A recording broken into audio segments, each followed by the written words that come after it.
Aleluia. Glória a Deus. Oh, Senhor. Que pode ser que eu não vá conseguir, mas é mentira.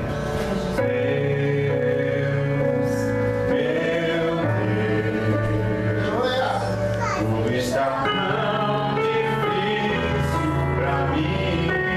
Aleluia.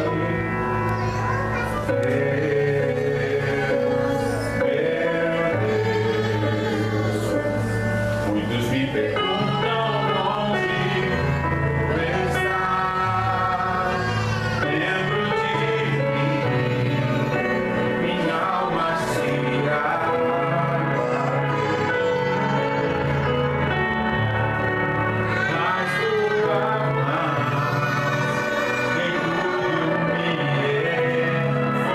em tudo me escondeu, em tua presença, ó Deus, quando eu chorar, vou me lembrar que até aqui tua mão me sustentou. Digo a minha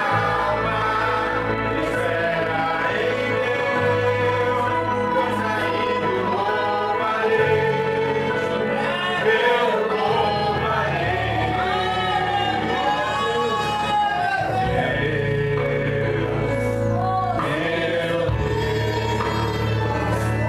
Tudo está tão difícil pra mim.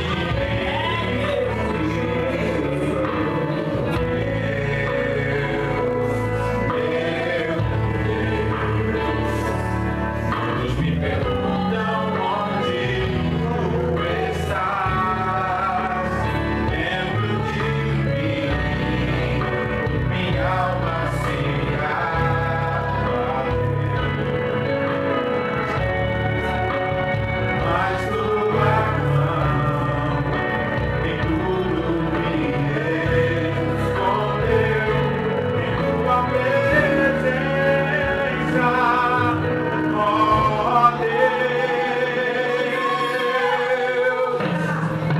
Quando eu chorar, vou me lembrar que até aqui tua mão me sustentou.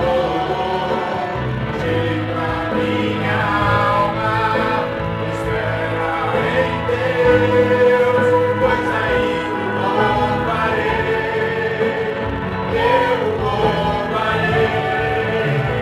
Quando eu chorar, vou me lembrar que até aqui tua mão me sustentou. Digo a minha alma, espera em Deus, pois ainda o louvarei, eu louvarei.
Amados, eu vou fazer alguma coisa aqui que Deus colocou no meu coração. Peço permissão aos líderes da igreja.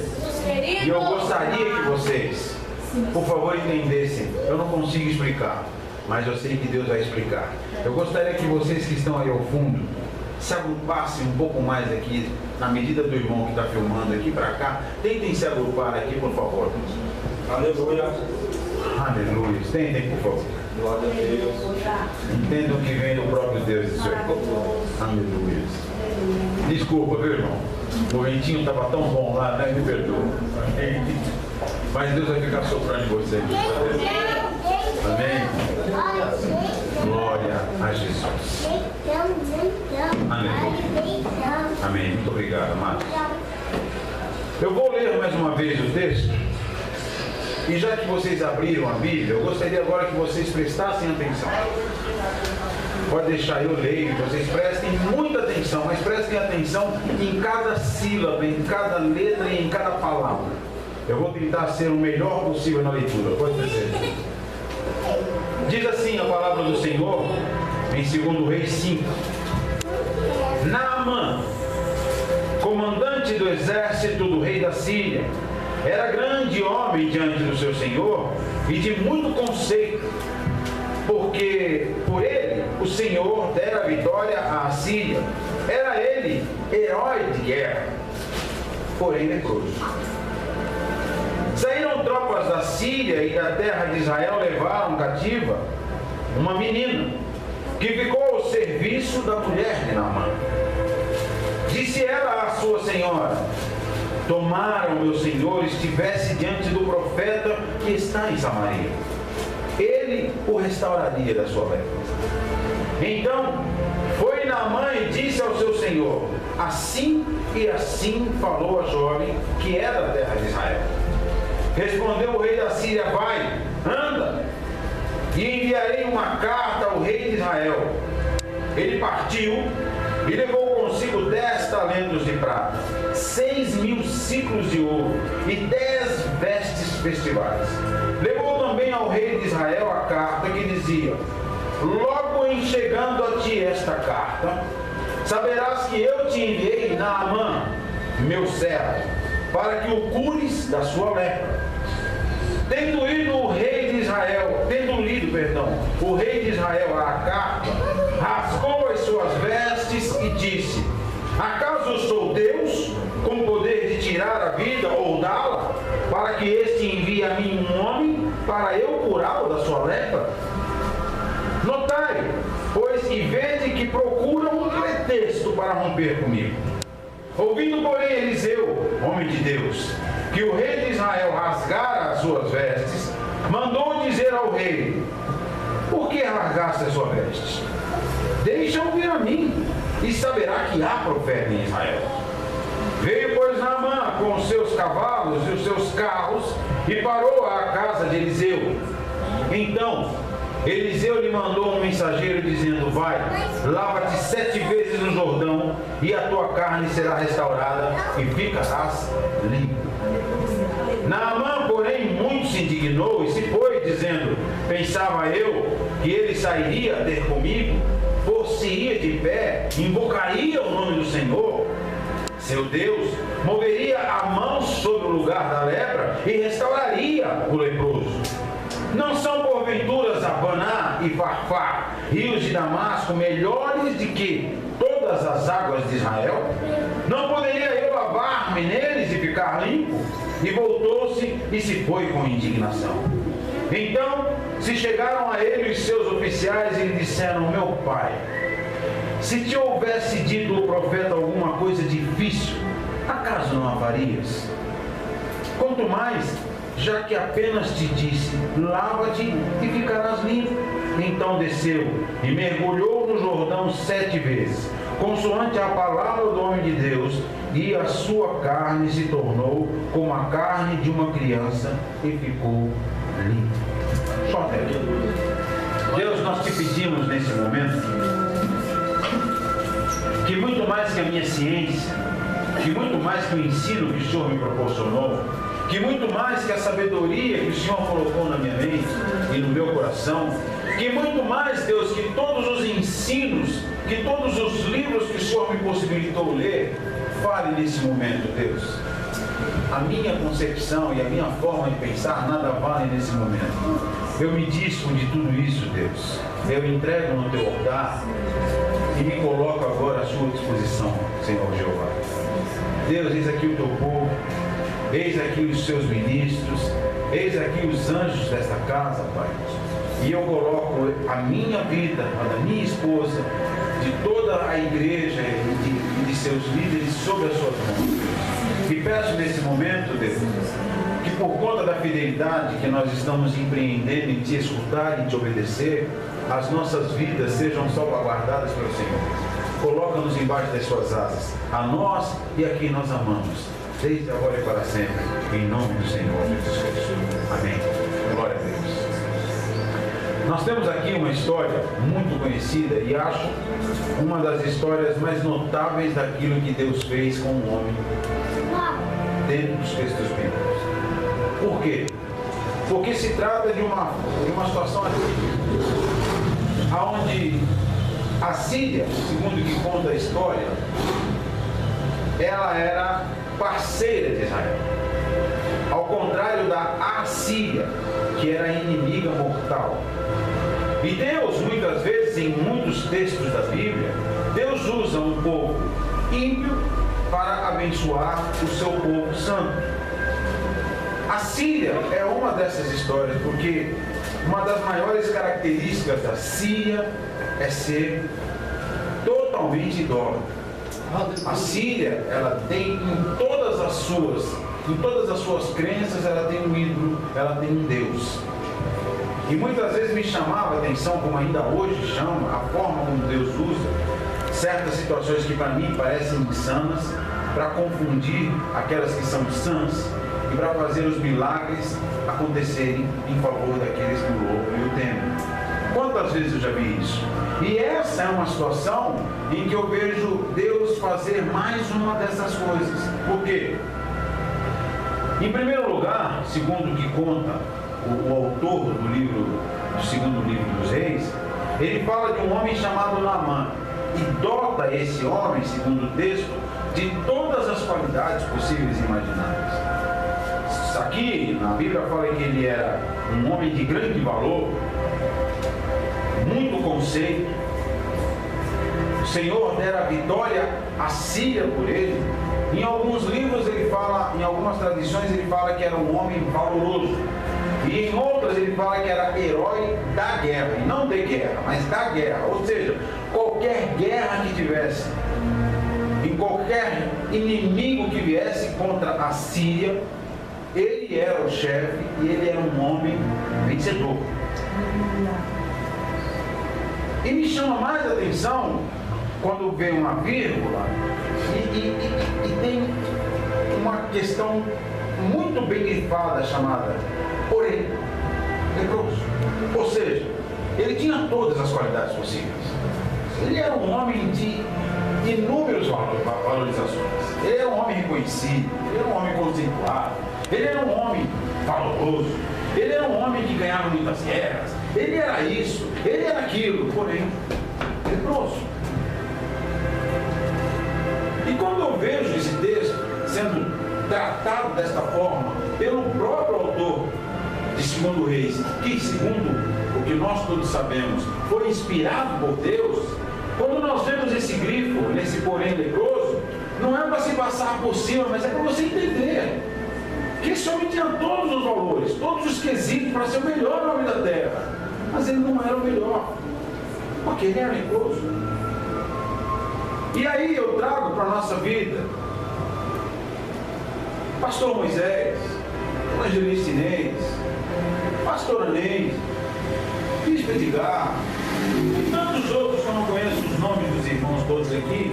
Eu poderia falar de todos esses conceitos que a Bíblia fala desse homem chamado Naamã. Ô pastor, o senhor está nos comparando? Eu estou parafraseando, para que você entenda que a minha história e a tua história, ela pode ter todas as condições para ser a melhor história, como era a história desse homem. Mas ele tinha uma lepra. E a lepra fazia com que a história dele não fosse 100% aceita. Da mesma forma que a minha história e a tua história, que não acabou ainda, porque o nosso Senhor Jesus Cristo ainda não veio, ela pode ser dotada de inúmeros valores, de inúmeros conceitos, mas se existir um porém, ela não está completa, ela não está inteira. Mas eu tenho uma notícia ainda mais avassaladora para te dar. Eu ainda tenho uma notícia que vai te deixar mais estupefato ainda do que nós já estamos. Todos nós, todos, vejam, todos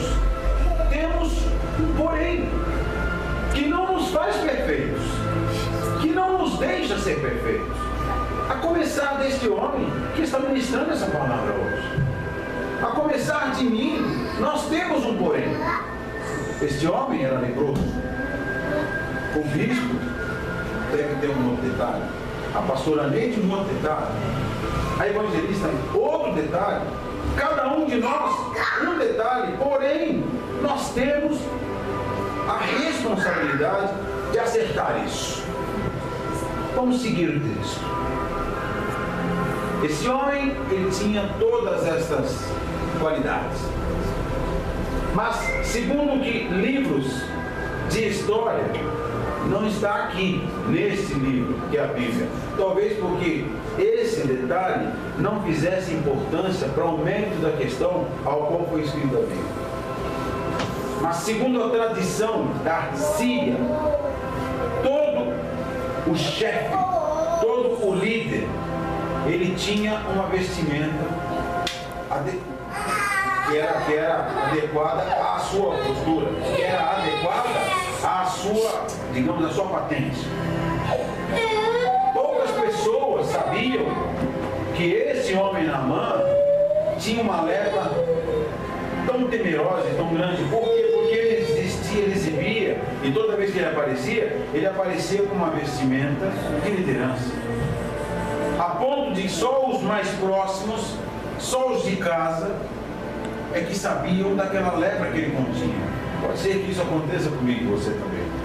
Que nós tenhamos uma lepra que ela só aparece na hora que nós estamos na nossa particularidade. Esse homem chamado Naamã só aparecia a sua lepra quando ele chegava na sua casa e tirava aquela veste. Semelhante a que muitos de nós fazemos. Às vezes, a nossa lepra não aparece na igreja. A nossa lepra, ela não aparece no nosso emprego. A nossa lepra, ela não aparece no nosso convívio. A nossa lepra só aparece na particularidade. A nossa lepra só aparece na hora que nós não estamos na igreja. E eu quero hoje chamar a tua atenção, porque talvez você nessa sua lepra, que ela é constante fora das paredes da igreja, ela possa, por uma estratégia, por uma tática de Satanás, ela possa aparecer e evoluir na sua vida quando você sai da igreja. Mas é possível isso, pastor? Completamente possível. Você pode ser uma bênção dentro da igreja. Você pode profetizar dentro da igreja. Você pode trazer palavras avassaladoras, maravilhosas dentro da igreja. Você pode voar louvores que mexem com todas as estruturas daqueles que ouvem. Você pode fazer louvores que fazem o céu baixar ou a igreja subir. Você pode fazer. Mas quando isso tudo acaba, você pode voltar e ser aquele leproso que você foi para o céu da tua casa. Ah, pastor, mas não pode ser. Como pode ser isso? Sabe por que pode? Porque aqui dentro não é você que manda. Porque quando você sobe nesse altar, quando você entra por aquela porta, você não é dono de si e nem das suas atitudes. E aí sim você escolhe quem que vai ser dono. Porque se você escolher o inimigo da tua alma, pode ter certeza que quando você entrar aqui e alguém começar a orar, ele corre. E a partir daí é o Senhor que toma conta. Eu quero te dizer isso. As pessoas muitas vezes, ela não acorda para isso. Pastor, eu entrei com uma palavra maravilhosa que eu ouvi e eu fiquei renovado, pastor. E eu fiquei assim tomado por uma presença do Espírito Santo. Mas quando eu saí da porta da igreja, que eu dei 3 passos, que eu dobrei a esquina, já veio alguma coisa tomar e veio tomando. E eu, quando eu cheguei em casa, eu já não era mais o mesmo homem, eu já não era mais a mesma mulher, eu já não era mais o mesmo irmão, eu já não era mais o mesmo crente, eu já não era mais o mesmo convertido, eu já não era mais o mesmo profeta, eu já não era a mesma pessoa. Ou seja, eu não era a mesma pessoa que saiu da igreja, e me tornei a mesma pessoa que eu sempre fui fora da igreja. E eu vou te dizer que isso, para que você acorde, é uma das técnicas mais usadas pelo inimigo dos homens. Porque ele sabe muito bem que aqui dentro, ele não tem poder sobre nada na sua vida. Porque aqui dentro, quem foram ungidas, esses instrumentos foram consagrados, mesmo sendo objeto, mas são consagrados para uma obra que engrandece o nome de Deus. Cada lugar que você tocar aqui, tem um quinhão de oração, tem alguns momentos de choro, tem joelho investido. E qual é o remédio, pastor, que eu tenho? O que eu tenho que fazer? Como eu faço então, pastor, para curar essa lepra que me acomete quando eu saio de dentro da igreja? Vamos seguir o texto.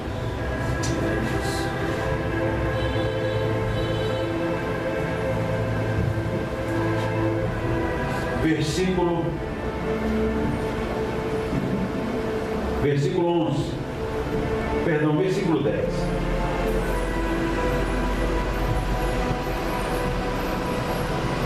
Então,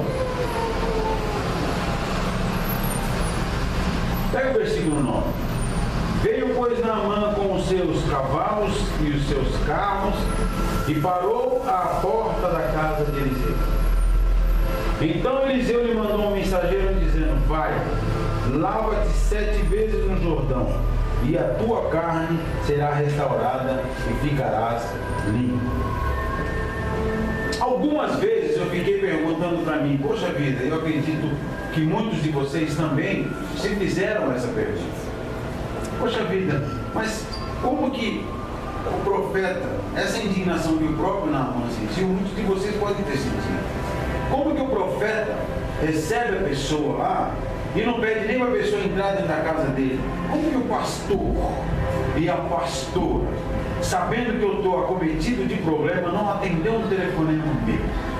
Como que o pastor e a pastora, sabendo que a minha luta é incessante, não teve um tempo para dispensar a atenção para mim, para me ouvir?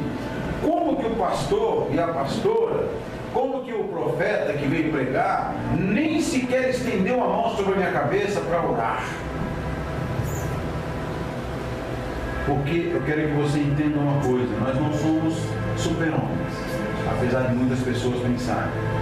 Elas não são mulheres maravilhosas. Não, nós não somos super-heróis. Não. Nós somos homens e mulheres comuns como qualquer outro, separados pela misericórdia de Deus para fazer a vontade dele. Só que poucas pessoas entendem que nós também temos os nossos problemas. Nós também temos as nossas fraquezas. Nós também temos os nossos momentos de conflito. Nós temos. Poxa, mas o pastor e a pastora, eles não podem ter isso. Eu sei que a palavra de Deus mandou fazer. Eu obedeço e cumpro aquilo que a palavra de Deus fala. Se você conseguir, de Gênesis a Apocalipse, falar que existe um mandamento que diga isso nessa palavra, eu começo a fazer dessa forma a partir de hoje.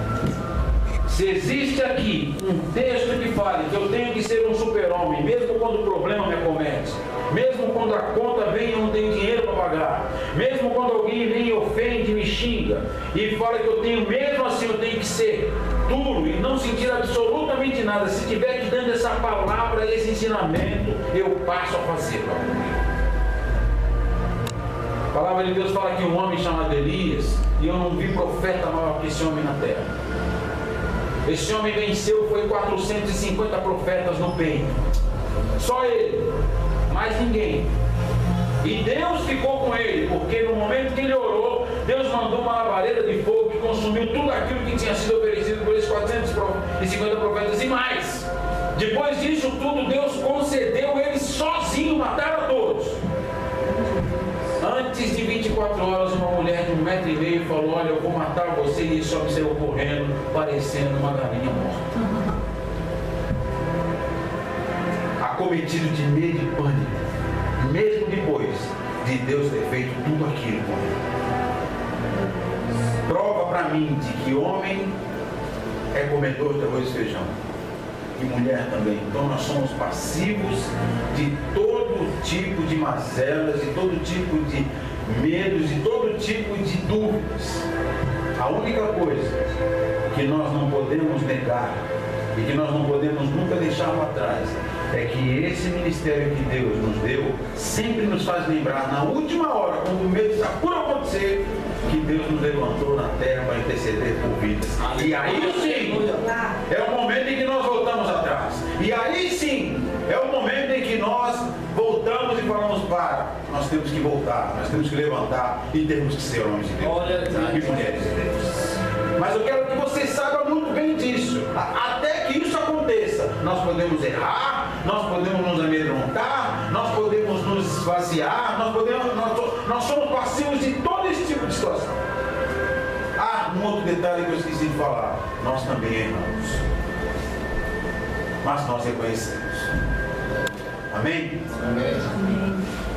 E esse homem, chamado Naamã, que era um chefe, homem valoroso, porém leproso, que era um homem que tinha poderes e poderes, que assinava, que era o segundo homem do reino, bem se dizendo. Esse homem chegou lá cometido os seus problemas, encostou na porta do profeta. O profeta falou com o mensageiro e falar para ele se lavar no rio todo barrento.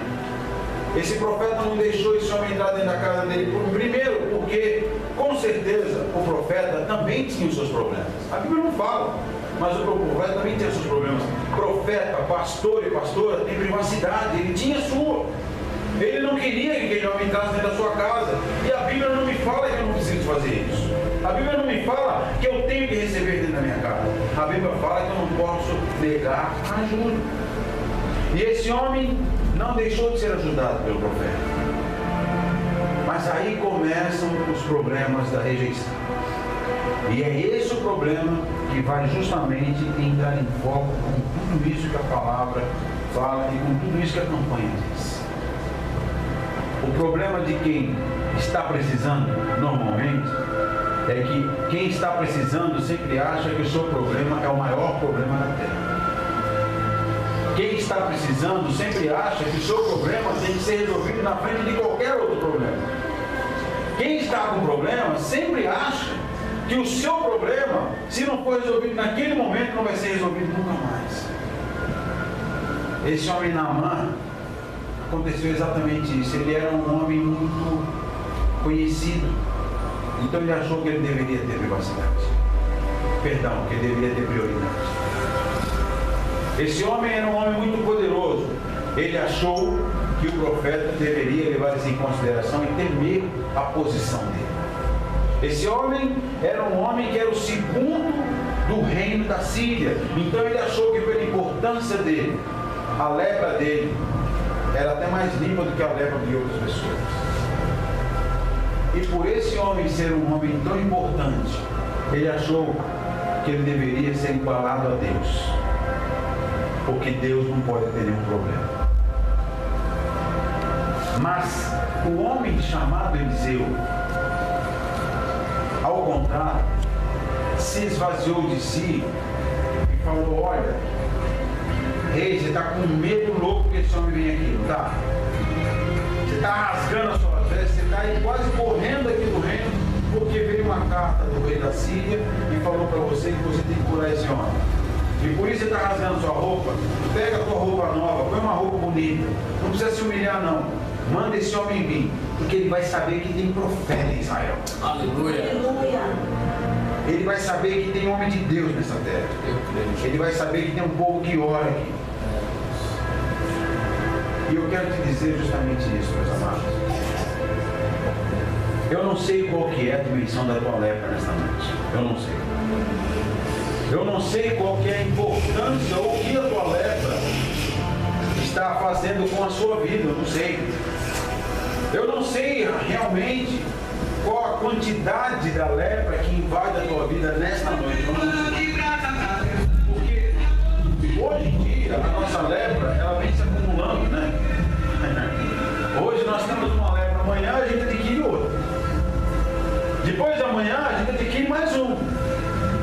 E o peso da lepra, ela vem sendo colocada sobre os nossos ombros, a ponto até de a gente não conseguir andar. Você me desculpa, eu sou muito sincero nisso. Aquele homem me conhece há muito tempo, essa mulher me conhece ao mesmo ponto. Eu não tive carro a minha vida toda. E no tempo que eu não tive carro, chovia. Mas eu nunca vi chuva para ônibus. Eu nunca vi.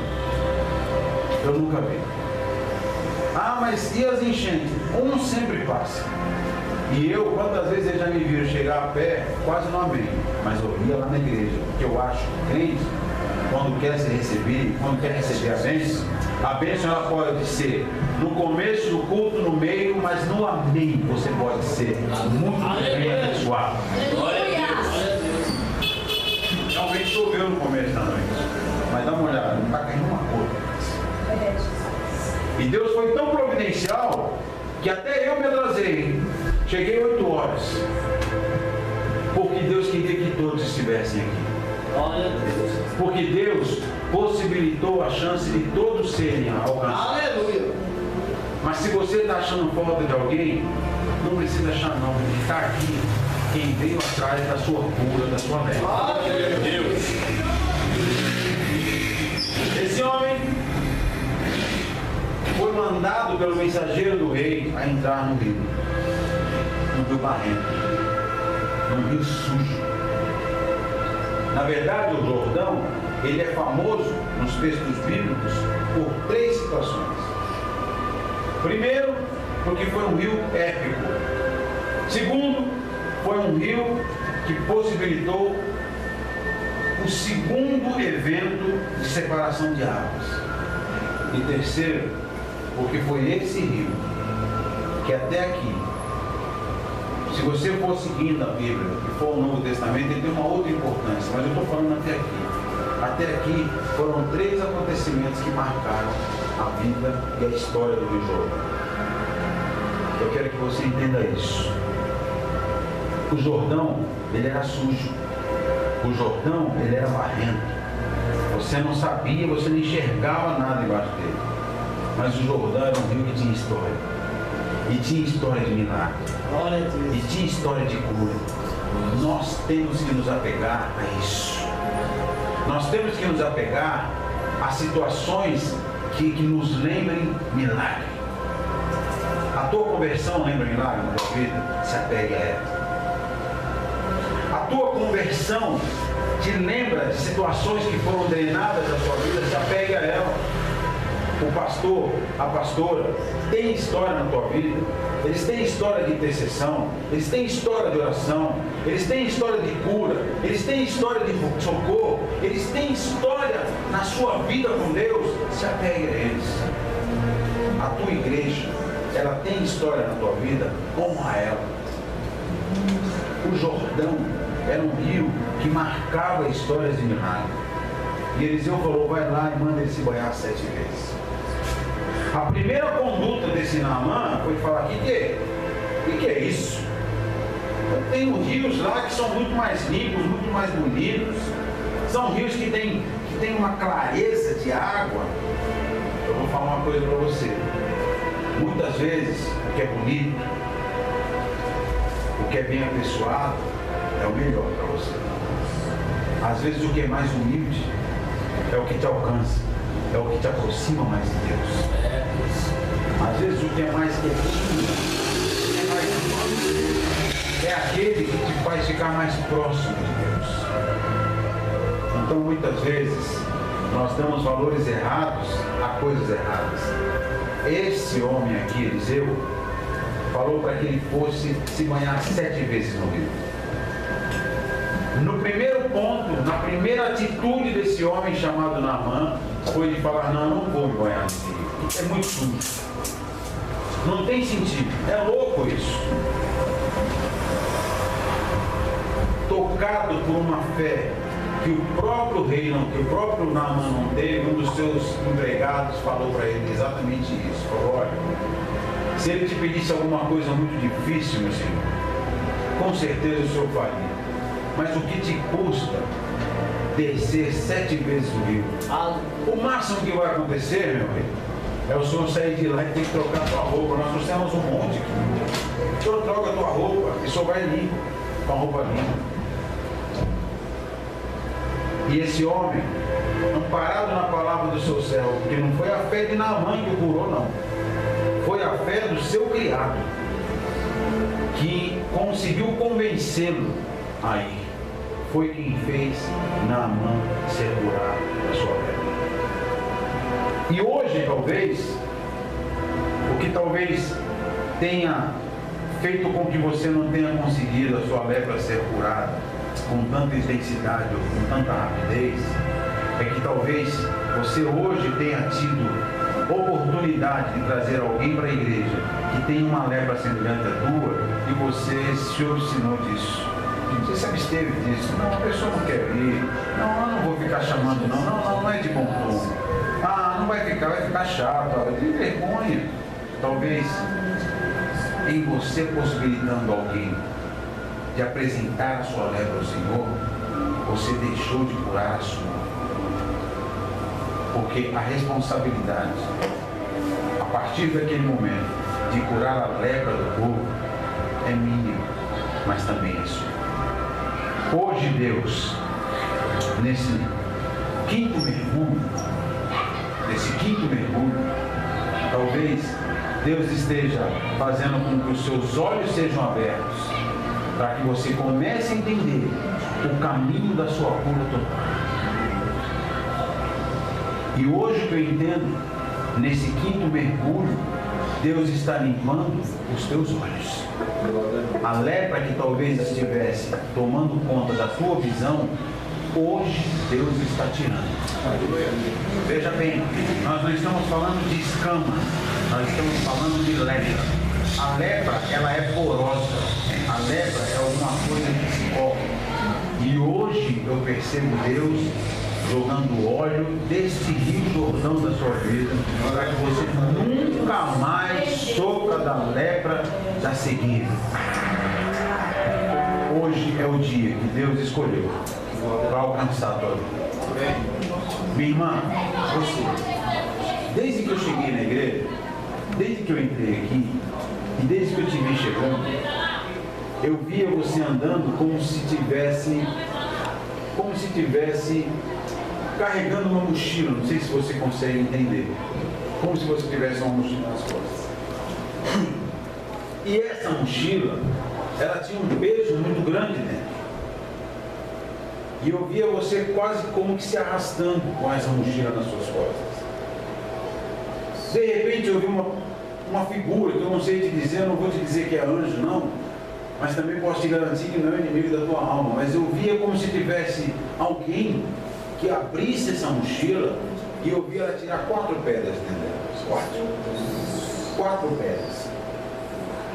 E eu ainda posso ver essa mochila nas tuas costas, mas eu vejo ela mais um pouco bem vazia, porque saíram 4 pedras dentro dela. E quando eu vi isso, eu falei, Deus, mas como 4 pedras? Não entendo. 4 pedras eram como se fossem tijolos.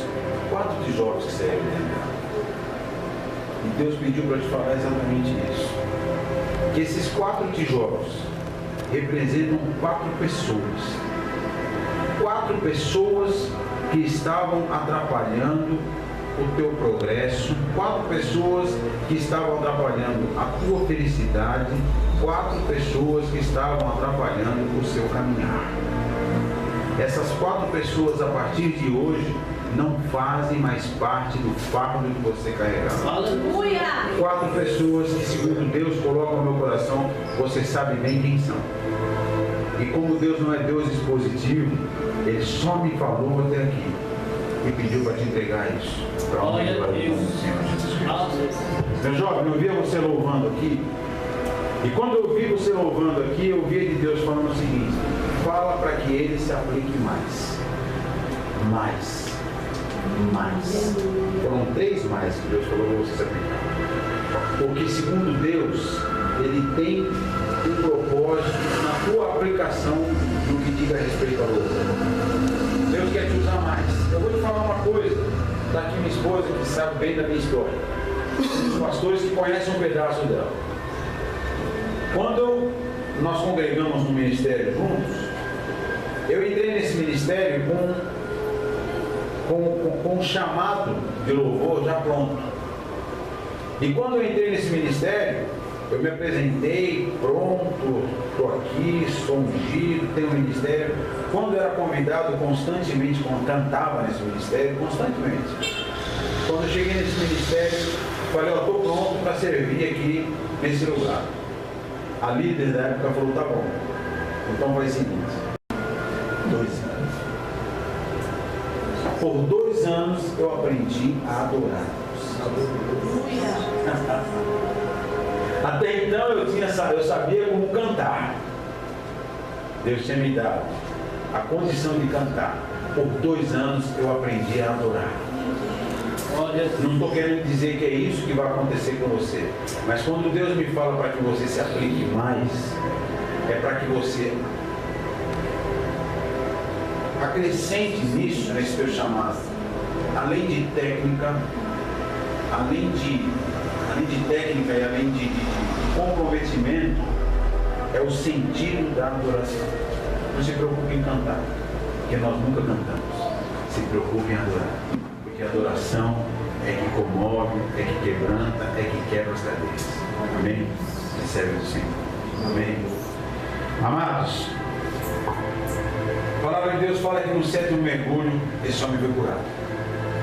E limpo, esse homem foi tentar pagar aquilo que recebeu. Foi tentar fazer uma pergunta. Poxa, você me quebrou o galho, eu quebro o seu, profeta. O profeta falou, não quero nada. Está curado? Que Deus te acompanhe. E eu quero te dizer exatamente isso. Aquilo que Deus tem proposto para a tua vida nesse lugar, Deus tem proposto sem custo nenhum. Porque até onde eu conheço ainda desses 2 que deram vocês, não é isso que passa pela mente deles. Porém, além de não receber por isso, o profeta ainda presenteou ele e falou, olha, pode levar um pouquinho da terra daqui e pode levar, porque é terra santa. Eu vou dizer isso para você. Quando você entrar nesse lugar, e isso é o Senhor que está colocando no meu coração de falar, honra esse lugar. Quando você entrar nesse lugar, honra as portas desse lugar. Honra a vida daqueles que lideram vocês, porque são pessoas de oração. São pessoas que eu conheço pessoalmente. São pessoas que passaram por um discipulado de fogo, eu posso dizer para vocês. Passaram por um ensinamento de fogo. Foram forjados. Se você lê o Salmo 66, o salmista fala que ele foi afinado como quem afina o ouro e a prata. O ouro e a prata são afinados a um calor de 1000 graus. Eu posso dizer para vocês que esses 2 foram afinados assim. Então honra esse lugar, porque a terra que você levar desse lugar é a terra que vai santificar o lugar onde você quiser.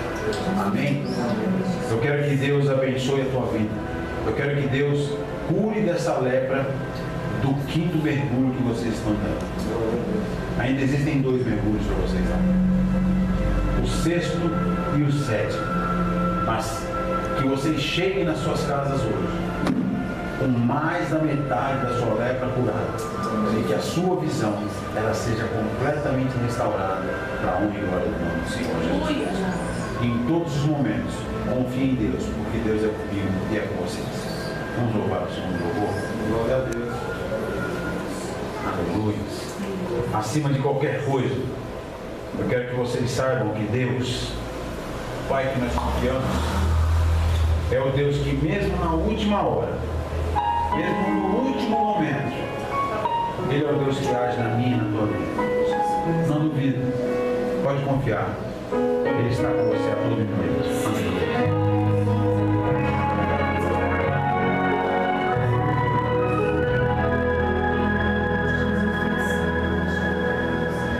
Eu sei que a caminhada é tão difícil.